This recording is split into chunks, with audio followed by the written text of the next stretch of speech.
तो चलिए पंडित जी, अब राशि अनुसार भी बात कर लेते हैं और बात सबसे पहले करेंगे मेष राशि की। तो आज मेष राशि वालों को राम नवमी के पावन अवसर पर किस तरह से राम दरबार की पूजा करनी चाहिए और क्या दान करना चाहिए? देखो, पूजा ऐसा है कि देखो, मेष राशि के जो जातक हैं ना, इनके स्वामी होते हैं मंगल। मंगल ग्रह से ये प्रभावित होते हैं, इसमें कोई दो राय नहीं है। पहले तो राम दरबार का अपने मन में ध्यान करना चाहिए, आंख बंद करके। फिर आवाहन करना चाहिए कि हे प्रभु श्री राम, माता जानकी, भाई लक्ष्मण और हनुमान जी के साथ आप हमारे पूजा स्थान में विराजें, ऐसा आवाहन करना चाहिए। उसके बाद उनके चरणों में जल छोड़ करके उनका स्नान कराना चाहिए, वस्त्र चढ़ाना चाहिए, जनेऊ चढ़ाना चाहिए, हल्दी चढ़ाना चाहिए, अक्षत चढ़ाना चाहिए, फूल चढ़ाना चाहिए। इसके बाद में धूप जलाना चाहिए, दिया जलाना चाहिए और उनके लिए प्रसाद चढ़ाना चाहिए, पान का पत्ता चढ़ाना चाहिए और फिर कपूर से आरती करनी चाहिए। सुगंधित फूल जरूर चढ़ाना चाहिए, राम रक्षा स्तोत्र का पाठ जरूर करना चाहिए और राम दरबार के सामने 5 घी के दिए अगर आज जन्मोत्सव पर जलाए जाएं तो ये सर्वोत्तम है। भगवान राम को अनार का भोग लगाएं, अनार के दाने निकाल करके एक चांदी या पीतल की कटोरी में रख करके और उसे प्रभु श्री राम के राम दरबार के सामने रख करके 5 बार आचमन करना चाहिए। ओम प्राणाय स्वाहा, व्यानाय स्वाहा, उदानाय स्वाहा, समानाय स्वाहा, ऐसा बोलते हुए 5 बार आचमन का जल गिराना चाहिए। और हो सके तो बुजुर्गों को कपड़े दान करना चाहिए। इससे निश्चित रूप से आपको अक्षय पुण्य की प्राप्ति होगी। जय मां विंध्यवासिनी। और पंडित जी, अगर अब हम बात करते हैं वृषभ राशि की, तो इस राशि के लिए जो लोग हैं उन्हें किस तरह से राम दरबार की पूजा करनी चाहिए और क्या दान करना चाहिए इन्हें? तो वृषभ राशि के जातकों को चाहिए कि राम दरबार की विधिवत, जैसे मैंने मेष राशि वालों को बताया, उसी तरह से वृषभ राशि के जातक भी विधिवत षोडशोपचार राम दरबार की पूजा करें, राम स्तुति करें, राम स्तुति करके फल चढ़ाएं, ऋतु फल जो आसानी से मिल जाए। इस समय आपको अंगूर मिल जाएगा, केला मिल जाएगा, सेब मिल जाएगा। ये सारे फल आप राम दरबार में एक थाली में रख करके अर्पित करें और उसके 24 मिनट के बाद उस फल को उठाकर परिवार के सभी सदस्यों को बांट दें। उस फल को खाने के बाद सबको सद्बुद्धि आएगी, इसमें कोई दो राय नहीं है।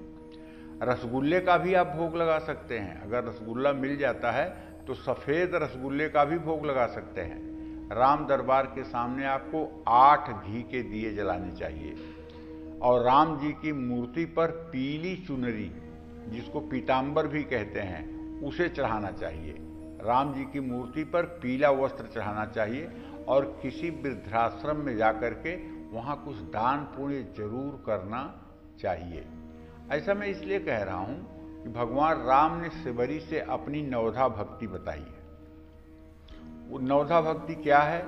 प्रथम भगति संतन कर संता, प्रथम भगति संतन कर संगा, दूसर रति मम कथा प्रसंगा, गुरुपद पंकज सेवा करिए, तीसर भगति अमान, चौथा मम गुण गण करई, करई कपट तज ज्ञान, मंत्र जाप मम दृढ़ विश्वासा, पंचम भगति सो वेद प्रकाशा, छठ दम शील विरति बहुकर्मा, जपत निरंतर सज्जन धर्मा, सातव मोहि सममय जग देखा, आठों जथा लाभ संतोषा, सपने नहीं देखई पर दोषा, नवम सरल सब सन छल हीना, मम भरोस ही हरस न दीना, नवमहु एकौ जाके होई, नारी पुरुष सचराचर कोई, सोई अतिशय प्रिय भामिनी मोरे, सब विधि भगति हृदय दृढ़ तोरे। ऐसा भगवान राम, प्रभु श्री राम शबरी से बताते हैं कि इस तरह से मेरी 9 प्रकार की भक्ति है और इन 9 भक्तियों में से कोई भी एक प्रकार की भक्ति जो करता है, मैं उसको इस भवसागर से पार उतार देता हूँ और मेरी कृपा सदैव उस व्यक्ति के ऊपर, उस जीव के ऊपर बनी रहती है। तो कहने का आशय ये है कि आज राम जन्मोत्सव है, आप अपने पूर्व जन्मों के पापों का प्रायश्चित करने का सर्वोत्तम दिन है। राम जन्मोत्सव की जितना अच्छा, जैसे आप अपने बच्चों का जन्मदिन मनाते हैं, उसी तरह से आज आपको अपने घर की सजावट करके राम जन्मोत्सव बनाना चाहिए। अपने इष्ट मित्रों को अपने घर बुलाना चाहिए। राम जन्मोत्सव पर आपको सभी लोगों को कुछ खिलाना पिलाना चाहिए। ये सब क्रिया करनी चाहिए। जय मां विंध्यवासिनी। हैं मिथुन राशि, इन लोगों को किस तरह से राम दरबार की पूजा करनी चाहिए, क्या सही विधि होनी चाहिए और क्या दान करना चाहिए? देखो, मिथुन राशि के जातकों को भी चाहिए कि आज प्रातः स्नान करके, सूर्य को अर्घ्य देकर, प्राणायाम करके अपने पूजा स्थान में साफ सुथरा पूजा स्थान रख करके या मंदिर जा करके और विधिवत राम दरबार की पूजा करनी चाहिए। और ओम रांग रामाय नमः, ये भगवान राम का तारक मंत्र है। इस मंत्र का पूरे दिन जप करना चाहिए। राम रक्षा स्तोत्र का पाठ करना चाहिए। काजू की मिठाई का राम दरबार के सामने भोग लगाना चाहिए। राम दरबार के सामने 9 घी के दिए जलाने चाहिए। नेत्रहीन बच्चों के विद्यालय में जाकर के पुस्तक और खाने की सामग्री दान करनी चाहिए। निश्चित रूप से आज के दिन परोपकार और दान अगर किया जाए राम जन्मोत्सव की खुशी में, तो इससे बड़ा और पुण्य हो ही नहीं सकता है। जय मां विंध्यवासिनी। पंडित जी, अब बात कर लेते हैं कर्क राशि की। तो रामनवमी के इस शुभ अवसर पर कर्क राशि के लोगों को किस तरह से राम दरबार की पूजा करनी चाहिए और इन्हें क्या दान करना चाहिए? पूजा, भगवान राम भी कर्क राशि में ही पैदा हुए। भगवान राम कर्क राशि में ही पैदा हुए, पुष्य नक्षत्र में ही पैदा हुए। तो कर्क राशि वाले आज रामनवमी पर श्री राम रक्षा स्तोत्र और श्री रामाष्टक का पाठ सुबह शाम जरूर करें। राम दरबार की विधिवत पूजा करें। राम जानकी मंदिर में जाकर के विधि पूर्वक विधि सम्मत पूजा करें। भगवान राम को खोए की बर्फी और नारियल का भोग लगाएं। राम दरबार के सामने 11 दीप प्रज्वलित करें और अनाथालय में, किसी अनाथालय में जाकर के अनाथ लोगों को रहने के लिए बिस्तर दान करें। जानते हो, ये सब पुण्य इतना है। अनन्यान् चिन्तयन्तो मां ये जना पर्युपास्ते तेषा नित्याभियुक्ता नाम योगक्षेम वहाम्यहम्। सबकैत ममता ताग बटोरी ममौर बसों बांधि बर डोरी। अर्थात जब आप प्रभु के चरण और शरण में हो जाते हैं तो आपकी सारी जिम्मेदारी प्रभु की हो जाती है। जिस दिन से आपके अंदर से कर्तापन का अभिमान समाप्त हो जाता है, मैं करूँगा, मुझे करना है, मेरी जिम्मेदारी है, दिस इज माई रिस्पॉन्सिबिलिटी, मुझे बहुत कुछ करना है, मैं कुछ नहीं कर पाया। अरे, आप कौन होते हैं कुछ करने वाले? आप तो निमित्त मात्र हैं। भगवान कृष्ण कहते हैं अर्जुन को, निमित्त मात्रम भव सव्यसाची। हे सव्यसाची, सव्यसाची उसको कहते हैं जो बाएं हाथ से भी धनुष चलाने में पारंगत हो, उसको सव्यसाची कहते हैं। तो भगवान कहते हैं, हे सव्यसाची अर्जुन, निमित्त मात्रम भव सव्यसाची। इन कर्मों के तुम निमित्त बनो, कर्ता मत बनो। तुम्हें कर्ता बनने की आवश्यकता नहीं है, तुम्हें निमित्त होकर के कर्म करना है। तो जो अपने जीवन में निमित्त होकर के सिर्फ कर्मों को करता है और कर्म के शुभ या अशुभ परिणामों से विचलित नहीं होता है और हर समय प्रभु का स्मरण करते हुए समस्त कार्यों को प्रभु के श्री चरणों में समर्पित करता है, ऐसे लोगों के ऊपर प्रभु की सदैव कृपा होती है और ऐसे लोगों का दरस परस करने से भी लोगों का पाप ताप नष्ट होता है। जय मां विंध्यवासिनी। बारी आती है सिंह राशि की। तो सिंह राशि के लोगों को आज राम दरबार की पूजा किस विधि के तहत करनी चाहिए और इन्हें क्या दान करना चाहिए? भगवान राम को जो भी आपके पास उपचार है, गंध अक्षत पुष्प धूप दीप नैवेद्य से पूजन करके, कपूर से आरती करके, वहीं मंदिर परिसर में एक कोने में बैठ करके कहीं सुंदरकांड का पाठ करिए। गुड़ और बेल फल जो होता है ये भी श्री राम को आप भोग के रूप में, प्रसाद के रूप में अर्पित कर सकते हैं। और बाद में वो बेल का फल या तो ब्राह्मणों को दे दीजिएगा, वो उसे तोड़ करके उसका शरबत बनाकर पिएंगे, या अपने घर ले आइएगा, उसको तोड़ करके उसका शरबत बना करके अपने परिवार के सभी सदस्यों को पिलाइएगा। मेरी गारंटी है इस बेल का रस पीने के बाद आपके परिवार से बीमारी निकल जाएगी। राम दरबार के सामने घी का 8 दीप प्रज्वलित करें और किसी गौशाला में जाकर के हरा चारा दान करें। इन सब चीज़ों के करने से आपके पुण्य में वृद्धि होगी, आपके पराक्रम में वृद्धि होगी और आपका आत्मविश्वास भी बढ़ेगा। जय मां विंध्यवासिनी। तो पंडित जी आइए अब बात कर लेते हैं कन्या राशि की। तो कन्या राशि के लोगों को आज रामनवमी के शुभ अवसर पर राम दरबार की किस विधि के तहत पूजा करनी चाहिए और इन्हें क्या दान करना चाहिए? कन्या राशि के जातकों को भी चाहिए कि आज प्रातः उठ करके स्नान करें, स्वच्छ वस्त्र धारण करें, अपने घर में साफ सफाई की विशेष व्यवस्था रखें, अपने घर में राम जन्मोत्सव जैसा वातावरण बनाएं। जैसे आपके घर में ही राम प्रकट हो रहे हैं, ऐसा घर का वातावरण बनाएं और घर के सभी सदस्य स्नान ध्यान करके राम दरबार की पूजा करें। कन्या राशि वाले आज राम नवमी पर श्री राम को सब पूजन सामग्री अर्पित करने के बाद सुगंधित द्रव्य जरूर अर्पित करें। और सुगंधित द्रव्य किस मंत्र से अर्पित करेंगे? महामृत्युंजय मंत्र से। ओम त्र्यंबकं यजामहे सुगंधिं पुष्टिवर्धनम् उर्वारुकमिव बन्धनान् मृत्युर्मुक्षीयमामृतात् सुगंधित द्रव्यम समर्पयामि।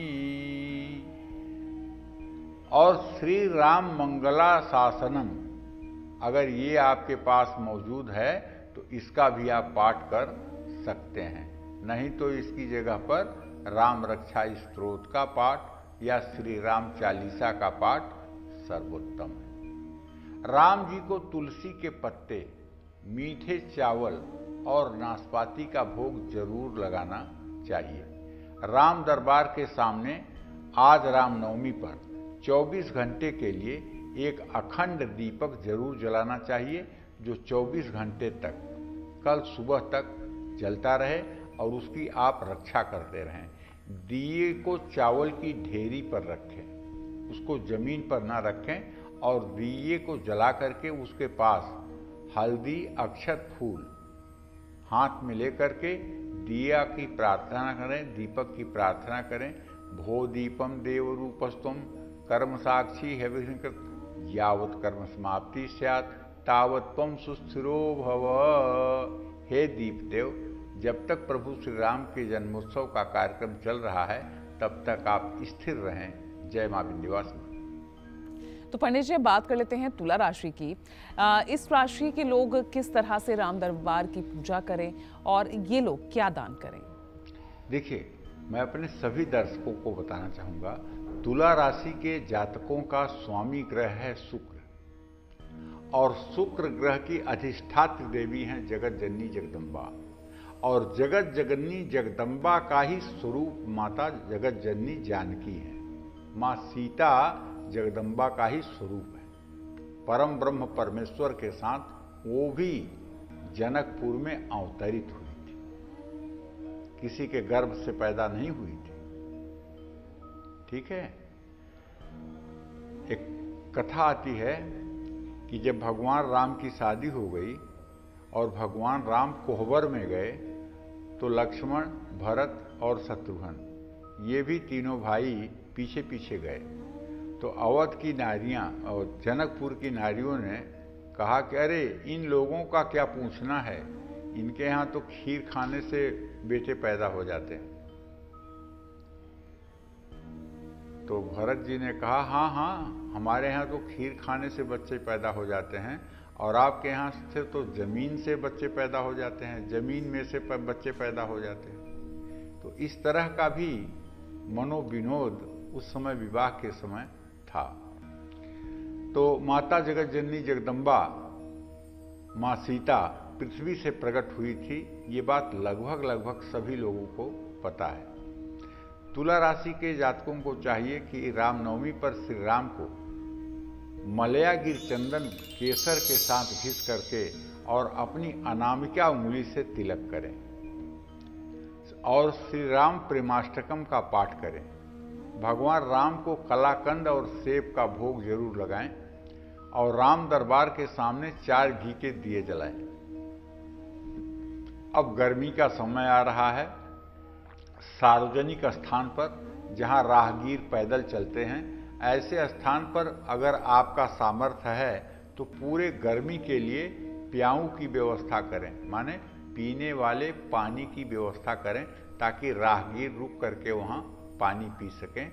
जय मां विंध्यवासिनी। पंडित जी, अब बात कर लेते हैं वृश्चिक राशि की। तो इस राशि के लोगों को किस तरह से राम दरबार की पूजा करनी चाहिए और ये लोग क्या दान करें कि इन्हें शुभकारी फल मिले? देखिए, आज रामनवमी पर वृश्चिक राशि का स्वामी तो मंगल है ही है और वृश्चिक राशि के अधिष्ठात्र देवता जो हैं वो हनुमान जी हैं और हनुमान जी प्रभु श्री राम के बड़े अनन्य भक्त हैं। तो वृश्चिक राशि वालों को भी चाहिए कि आज आपको किसी मंदिर में या अपने घर में ही राम जानकी का जो दरबार है उसको पूरे फूलों से ऐसा सजा दीजिए कि वो मनमोहक हो जाए, उसकी छवि मनमोहक हो जाए और श्री रामचंद्राष्टकम का पाठ कर लीजिए। भगवान राम को गुड़ की रेवड़ी का भी आप भोग लगा सकते हैं और अंगूर का भी भोग लगा सकते हैं, सेब का भी भोग लगा सकते हैं और केले का भोग लगाएं तो सर्वोत्तम है। राम दरबार के सामने 16 घी के दिए जलाएं, मिट्टी के दिए 16 दिए, घी के दिए प्रभु श्री राम के सामने जरूर जलाएं। और अगर आज के दिन आप कोई गुप्त दान करेंगे, किसी मजबूर बेसहारा व्यक्ति की गुप्त रूप से मदद करेंगे तो निश्चित रूप से आपको लाभ मिलेगा। देखिए, गुप्त दान किसे कहते हैं? आप अपने घर वालों को बता करके या अपने घर वालों की चोरी से अगर किसी की मदद करते हैं तो ये गुप्त दान नहीं है, ये चोरी का दान है। गुप्त दान उसे कहते हैं कि ना तो आपके घर का कोई जाने कि आप किसको दान दे रहे हैं, ना आप जिसको दान दे रहे हैं उसको कभी पता लग पाए कि किसने मुझे दान दिया। ऐसे माध्यम से दान करवाना चाहिए ताकि उस व्यक्ति को जिसे आप दान कर रहे हैं या जिसका आप सहयोग कर रहे हैं उसे पूरे जिंदगी ये पता न चले कि हमारा सहयोग किसने किया। ये गुप्त दान होता है और प्राय लोग सोचते हैं कि गुप्त दान वो होता है जो अपने घर वालों को न बताकर चुपचाप किसी को देते हैं। ये गुप्त दान नहीं है, ये चोरी का दान है। तो इस तरह से गुप्त दान जरूर करना चाहिए, इसका भी लाभ मिलेगा। जय मां विंध्यवासिनी। पंडित जी, अब बारी है धनु राशि की। तो राम नवमी के इस शुभ अवसर पर धनु राशि के लोग किस तरह से राम दरबार की पूजा अर्चना करें, क्या कुछ दान करें? धनु राशि का स्वामी ग्रह बृहस्पति है और इनके अधिपति जो बृहस्पति वार है, इसके अधिपति परम ब्रह्म परमेश्वर श्री कृष्ण और श्री राम है। धनु राशि के जातकों को चाहिए कि आप अपने घर में धूमधाम से जन्मोत्सव मनाएं। जैसे आप अपने बेटे के जन्मदिन पर तमाम प्रकार की सजावट और खुशियां बिखेरते हैं, उसी तरह से रामनवमी पर आज आपको राम दरबार की सजावट करना चाहिए, पूजा उपासना करना चाहिए। हरे राम राम राम हरे हरे, हरे कृष्ण कृष्ण कृष्ण हरे हरे। इस मंत्र का 16 माला जप करना चाहिए। जटायुकृत श्री राम स्तोत्र का भी पाठ करना चाहिए। ये पाठ आपको रामचरितमानस में मिल जाएगा। भगवान राम को बेसन का हलवा या बेसन की मिठाई का भोग जरूर लगाना चाहिए और राम दरबार के सामने घी के 12 दिए जलाने चाहिए। भगवान राम का 12 कला से अवतार था, इसलिए 12 घी के दिए अगर आप जलाएंगे तो उनके एक एक कला के लिए एक एक दीप प्रज्वलित करेंगे तो इससे आपकी समस्त मनोकामना पूरी होगी। जय मां विंध्यवासिनी। पंडित जी, अब बारी आती है मकर राशि की। तो इस राशि के लोग किस तरह से राम दरबार की पूजा करें और ये लोग क्या दान करें? देखिए, मकर राशि के जातकों को बताना चाहूंगा कि आज अगर आप मंदिर नहीं जा सकते तो आप अपने घर में ही राम दरबार का चित्र या राम दरबार की प्रतिमा लगा करके उसकी खूब अच्छे से सजावट करिए। सजावट में ध्यान रखिए, अगर मूर्तियां अलग अलग हैं तो प्रभु श्री राम को पीले वस्त्र, माता सीता को लाल वस्त्र और लक्ष्मण जी को भी पीले वस्त्र धारण करवाइए और हनुमान जी को लाल वस्त्र धारण करवाइए। सिंदूरिया रंग, नारंगी कलर ये हनुमान जी को अर्पित करिए और उसके बाद विधिवत पूजन अर्चन करिए और रामाष्टकम और आदित्य हृदय स्तोत्र के साथ राम रक्षा स्तोत्र का पाठ करिए। भगवान राम को गुलाब जामुन और काले अंगूर का भोग लगाइए। घी के 14 दिए राम दरबार के सामने जलाइए। किसी गरीब लड़की की शादी में मदद करिए। जय मां विंध्यवासिनी। चलिए, अब बात करते हैं कुंभ राशि की। तो पंडित जी, रामनवमी के शुभ अवसर पर कुंभ राशि के लोग किस तरह से राम दरबार की सही विधि के तहत पूजा करें और ये लोग क्या कुछ दान करें? देखिए, आज तो रामनवमी का महापर्व है। इससे बड़ा पर्व क्या हो सकता है। आज के दिन प्रभु श्री राम त्रेता युग में अयोध्या में मां कौशल्या से प्रकट हुए थे।